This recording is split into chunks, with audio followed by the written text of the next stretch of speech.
Olá pessoal, bem-vindo e bem-vinda ao canal Amu Invest. DEVA, o DEVA 11 vale a pena? Venha saber.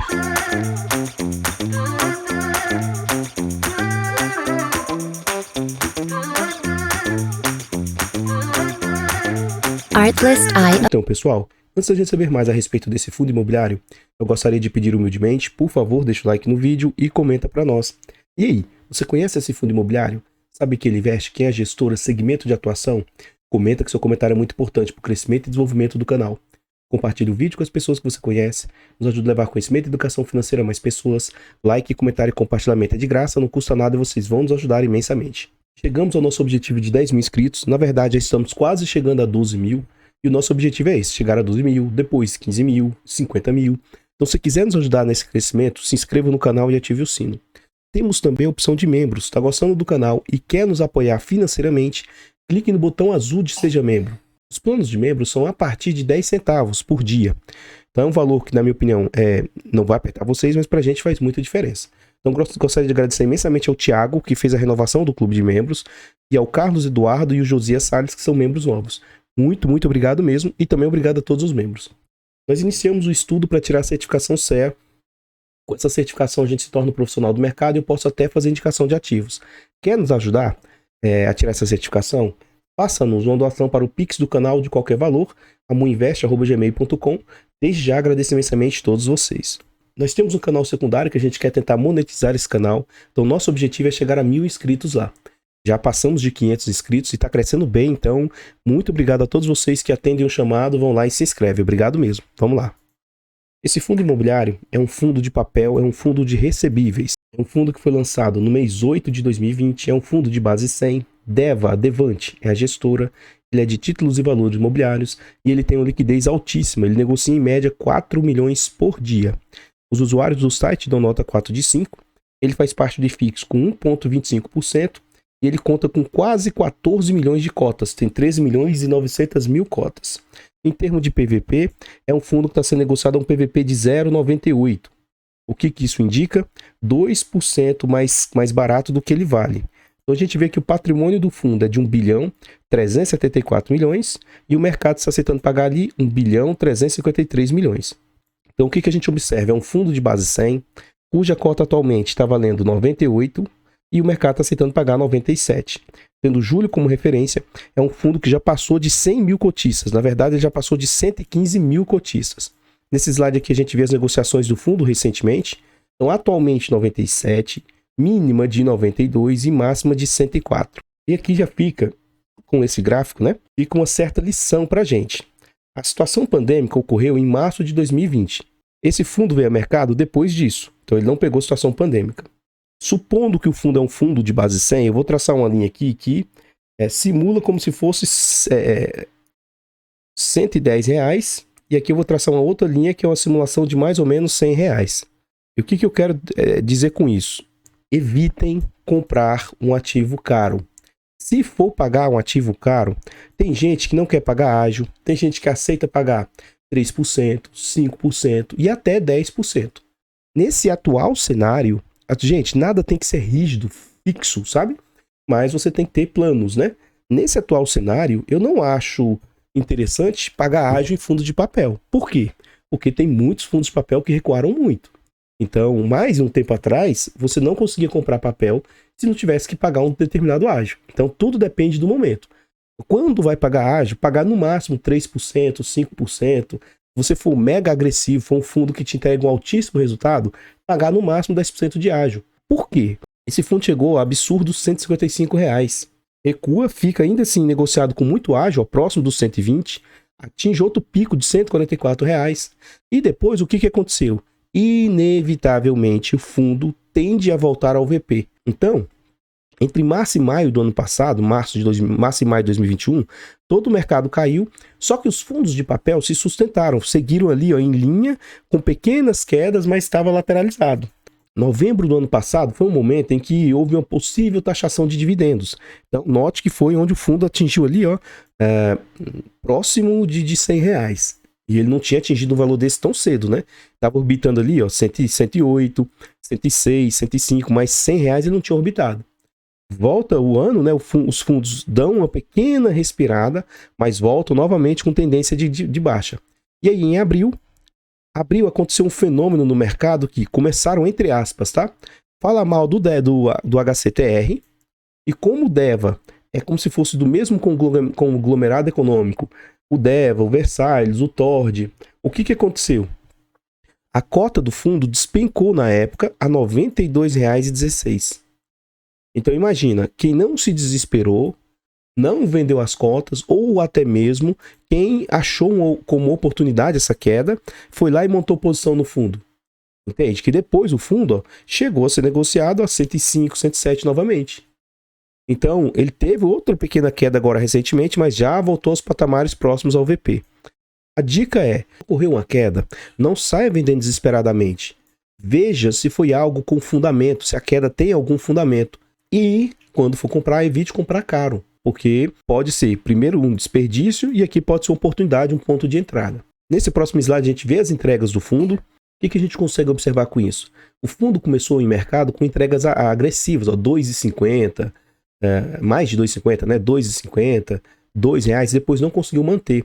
A média que o fundo conseguiu entregar foi entre 1,50 e R$1. Então, se a gente vê um pelo outro, mais ou menos uma média aqui de R$1,25.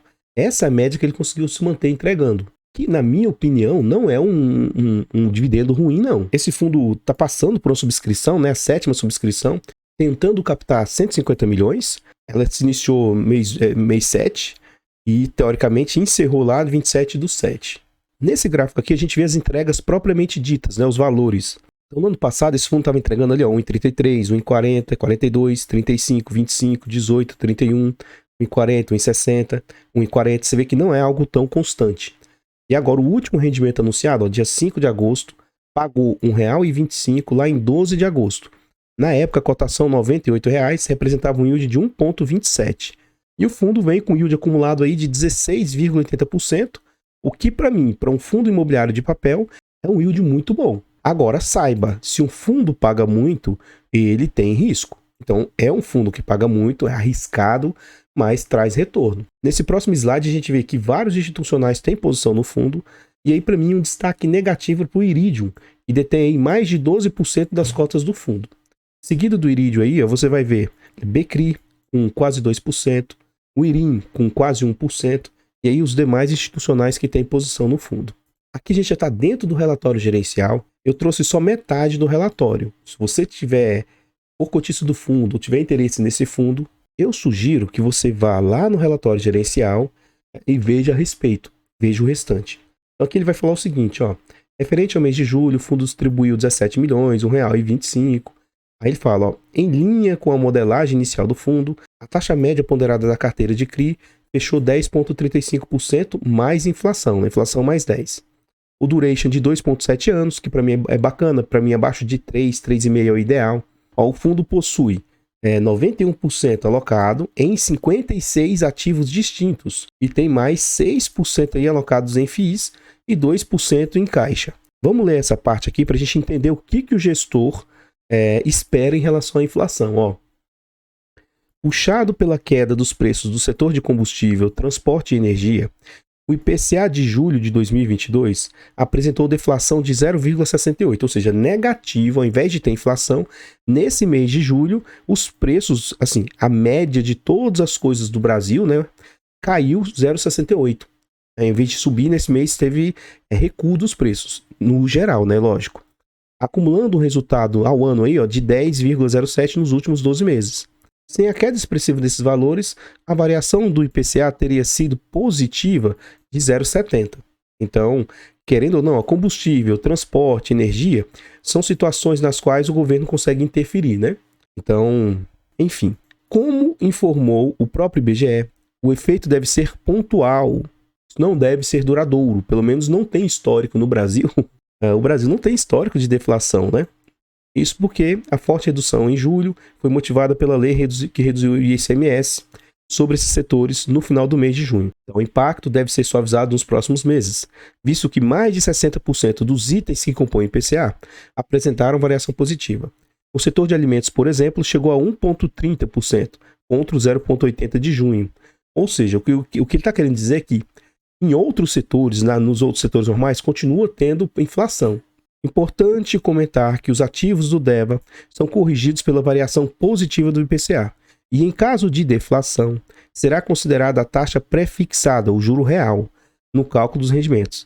Essa proteção de deflação que possuímos nos CRIs se mostra muito assertiva e importante em momentos como esses. Com isso, mesmo nesse caso de deflação, o fundo permanecerá buscando o target de 1% de dividend yield nesses meses de deflação. Ou seja, eles já estão avisando que eles vão tentar manter R$1 aí. 1% em cima de uma cota de 100, né? R$1. Se a cota tiver em 90 e pouco, então 0,90 e poucos centavos. Mas isso é muito positivo, porque enquanto no momento de deflação poderia o resultado diminuir para 50, 60, 70 centavos, eles vão tentar manter R$1. Então, ponto interessante. Aqui a gente vê a DRE do fundo. O que é que o fundo cobra de taxa? Ele cobra 0,20 de administração, 1% de gestão, e aí isso aqui é sempre o que eu fico, tem vezes até que eu me excedo. Taxa de performance. É pesado o que eu falo, não é no sentido de ofender, depreciar, mas, gente, 10% de performance do que exceder 100% do CDI, eu acho justo um gestor buscar ter taxa de performance. Eu acho bacana. Mas para ele performar, significa que ele está fazendo um diferencial. E na minha humilde opinião, que pretendo ser um profissional, atualmente eu sou um Zé Goiaba, mas eu entendo que para eu pagar para a pessoa performar, ele me colocar que tem que bater o CDI, gente, venhamos e convenhamos. Qualquer coisa que eles contratam inflação mais alguma coisa, CDI mais alguma coisa. Aí eu bater CDI... Se a gente estivesse num país onde não tivesse inflação e tal, aí seria bacana você bater no mínimo a taxa básica de juros, né? Mas pelo amor de Deus. Em resumo, isso aqui para mim, né, não acho isso justo. Enfim, vamos ver na prática o impacto que que as despesas do fundo estão representando. Então o fundo receitou 16 milhões, desse valor 9 milhões é de juros, correção monetária é 5 milhões e 700. Olha a diferença que dá no períodos inflacionários. Se eu não me engano, em maio, refletiu abril ou março, que deu 1,70, se eu não me engano. Olha o quanto que foi a correção monetária na época. De 10 milhões, mais 17 a mais foram de correção. Agora, para você ver, nesse momento, de 9 milhões e meio, apenas 5 foram correção. Olha como que se inverteu. Então você via que sempre a correção monetária era, às vezes, ou igual, mas às vezes, geralmente era superior, né? E agora ele ficou até abaixo, metade do que vinha pagando. Então, e isso em consequência da redução dos juros aí. Porque ele tem um valor fixado, já determinado, mais a inflação, que essa aqui é variável. Enfim. Mais 200 mil de caixa, 300 mil de outras receitas e mais 500 de FIIs. Então totalizou lá 16 milhões e 300. O fundo não faz um destrinchamento das despesas. Então a gente vai considerar que esse 1 milhão e 400 vai tudo, entre aspas, para o bolso da gestão. Provavelmente não é tudo, mas como eles não fazem esse destrinchamento, a gente vai considerar como sendo tudo. Depois a gente vai ver aqui, no acumulado de 2022 para ver o que essas despesas representam frente à receita total. Lembrando que para mim, o quanto eu me sinto confortável é no máximo 15% de taxa. Vamos ver na prática o que isso está representando. 1432, eu vou arredondar para 1433 vezes 100, dividido por 16.931. Então, em julho, as despesas representaram 8,46. Vamos ver no acumulado do ano. É 10.072, que eu vou arredondar para 0,73 vezes 100. Dividido por 142.285. No acumulado do ano, as despesas caem um pouquinho para 7,07. Aceitável, né? Apesar dessa taxa de performance abusiva, mas aceitável. Aqui a gente vê a composição do portfólio. Então hoje, 91% do portfólio está alocado em CRIs, provavelmente 6% em FIIs e 2,4% em caixa. Eu fiz um elogio recentemente a Rio Bravo, o relatório gerencial deles, também do RPR. Isso aqui, gente, o HCTR, DEVA, essas tonalidades de verde, pelo amor de Deus. Olha a diferença quando ele coloca uma cor verde escura e o cinza. É perceptível que você sabe qual é qual. Nesse aqui, ainda dá para ver, ainda dá para perceber o quem é quem aqui, certo? Ainda dá, ó. Beleza. Agora e nesse outro aqui? Olha essas tonalidades de verde. Será que fica muito claro? Lógico, você pega aqui mais ou menos e sai seguindo na ordem, geralmente é assim que aparece. Mas, poxa, eu sou o chato, tá? Então, para mim, nesses gráficos, deveria ter esse contraste para você bater o olho e rapidamente você identificar o que cada uma dessas coisas representa. Então, vamos lá. Subordinação das cotas. A gente tem dois tipos de cotas. Cotas únicas ou cotas que têm divisão. As cotas únicas é porque só for emitido um tipo de cota. Quando tem subdivisão de risco, você vai ter cotas seniors, cotas mezanino e cotas subordinadas. Então as seniors são cotas mais seguras, mezaninos intermediárias e as subordinadas são as mais arriscadas. Principalmente no quesito seguinte: aconteceu algum problema naquele CRI, tá? Tem dinheiro para pagar? Tem. Então vamos pagar primeiro o sênior. Sobrou algum dinheiro? Ah, não, sobrou. Então vamos pagar os mezaninos aí. Opa, sobrou dinheiro? Geralmente, se der problema, não chega a sobrar para subordinado, não. Se sobrar, vai pagar só a sobra, não vai pagar o que ele deveria receber. Então, aqui ó, é o mais arriscado porque ele é o último a receber. E por causa disso, cotas seniors têm taxas menores, esses aqui vão ter taxas intermediárias, esses aqui vão ter taxas bem agressivas para valer a pena o risco da subordinação. Tá? Enfim, então o fundo tem 46% em cotas seniors, a mais segura, 36% única, que aí não tem como a gente ter certeza se é a mais segura, né? E ele tem um percentual, na minha opinião, tá, relativamente baixo de subordinadas, de apenas 16%. E vai ter ali mais 1% de mezaninos. Aí aqui a gente vê diversos segmentos de atuação, tá? Setor corporativo, multipropriedade, que é muito arriscado, loteamento, que é arriscado, e aí corporação, shopping, energia, armazenamento e timeshare. Timeshare também é muito arriscado. A gente vê aqui também a composição da carteira. A maioria dos ativos, 86%, está indexado a uma taxa média de IPCA mais 10. Ele tem 4% em IGPM mais 10. E aí um percentual quase irrisório em CDI. E quase que 100% do capital tem proteção contra a deflação. E aqui a gente vê os índices. Ó. IGPM mais 10 e IPCA mais 10 é o que mais importa, porque é 90% do portfólio do fundo. E aí o restante é aquela questão lá de FIIs, ó, 6,6 e mais 8 aqui, 9% entre FII e Caixa. Então isso aqui, ó, INPC, CDI, isso aqui é menos relevante. Outro ponto interessante é o LTV da carteira. Isso aqui é um LTV muito bom. Eu fiz um vídeo recente do HCTR e do próprio Versailles. O LTV deles é muito ruim. Então esse LTV de 43% significa mais ou menos que a cada R$43 de dívida, o fundo vai ter ali 100 de garantia. Então abaixo de 50% é um ótimo LTV. Então é um ponto bem interessante do fundo aí. Aqui a gente vê como é que está a distribuição e um ponto interessante. Ó, o fundo começou tendo 11 ativos, 11 CRIs e foi evoluindo agora mais ou menos lateralizado nesse patamar aqui, ó, entre 51, 53, 57, 56 CRIs. Isso aqui eu vejo de forma bem positiva.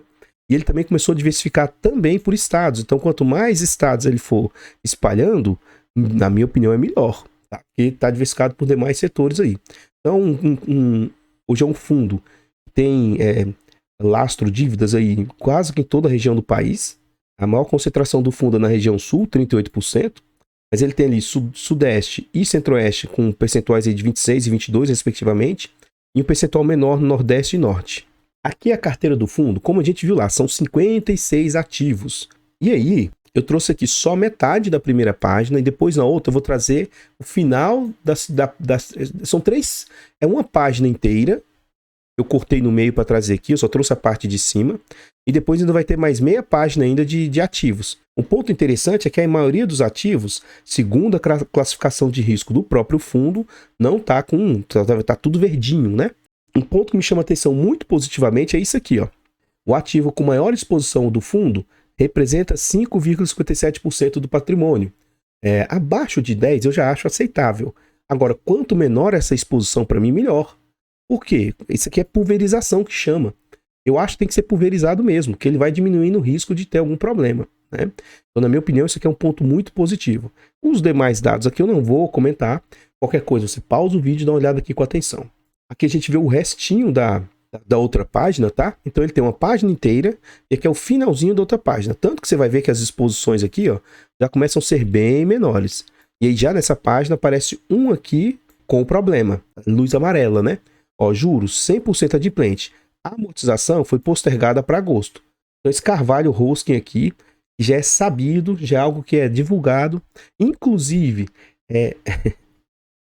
tem alguns influenciadores que divulgam as informações e, na minha opinião, ao invés de trazer uma notícia de forma educativa, traz de forma a assustar o mercado. A gente tem que ensinar e não alardear, causar medo, sabe? O que acontece? Deu problema no Carvalho Hosking, olha, default, tal, e pá, e solta notícia para um leigo, olha, meu Deus, eu vou vender minhas cotas de Deva, o fundo vai falir. Aí você entra aqui no relatório do Deva, Carvalho Hosking, 0,15 do patrimônio. Caraca, gente. Não, pelo amor de Deus. Vamos lá. Eu não sou cotista do Deva, tá? Mas você investe num fundo igual o Deva, que é um fundo arriscadíssimo. Sabe? Se der problema no CRI, que não foi o caso.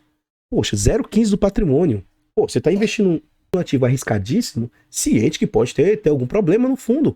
Pode ter inadimplência. Fundos arriscados pode ter inadimplência. E aí o pessoal noticia como se isso aqui fosse quebrar o fundo. Ainda assim, se ocorresse algo gravíssimo e o fundo tivesse problema aqui, ó, de 5,57% aqui, isso aqui não impactaria severamente as receitas, cara.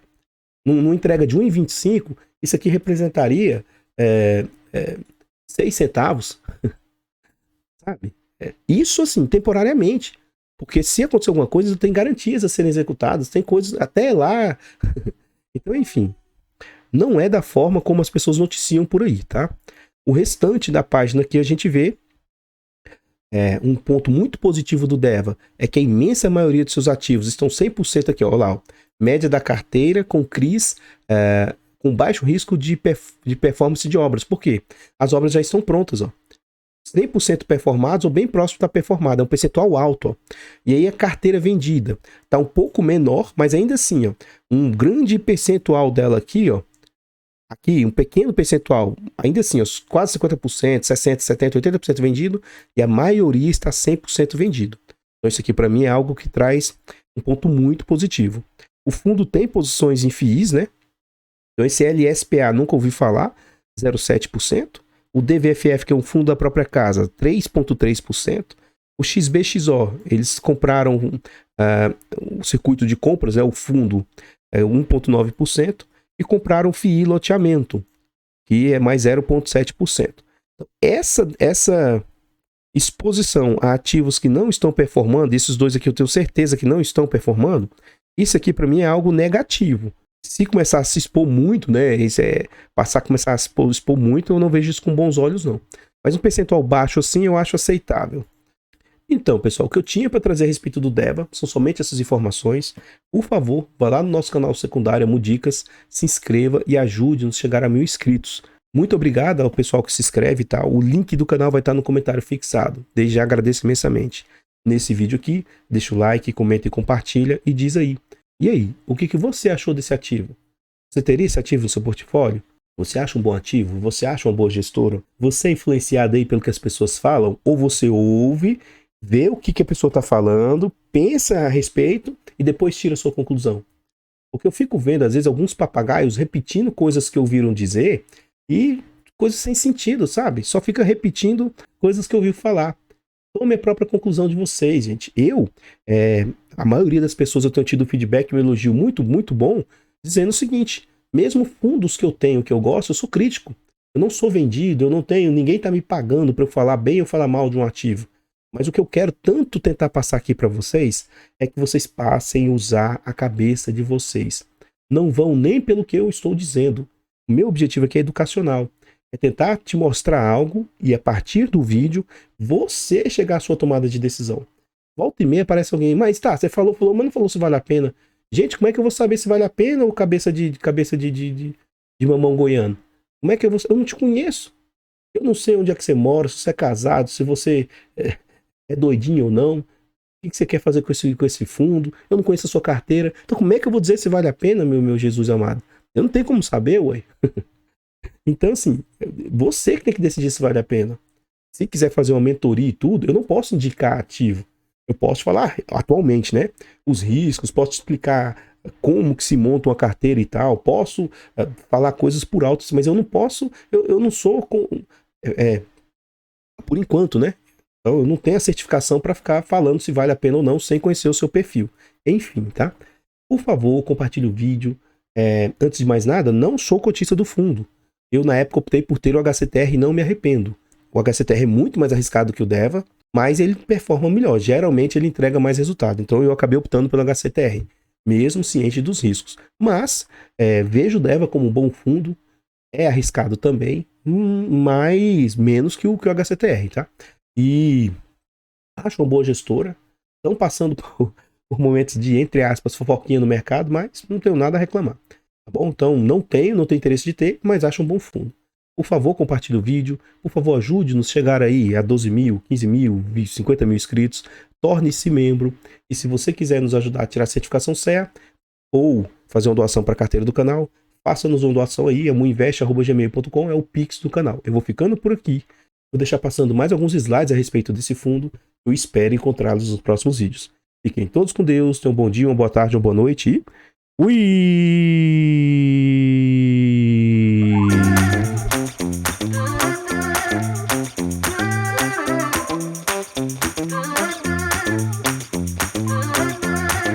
Artlist.io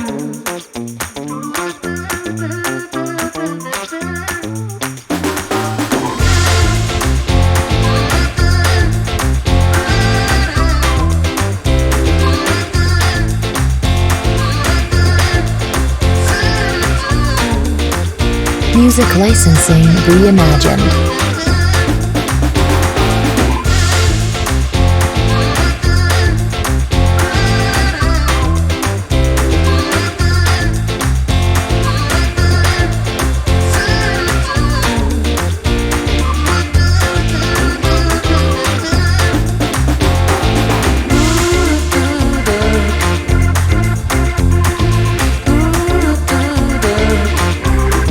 Artlist.io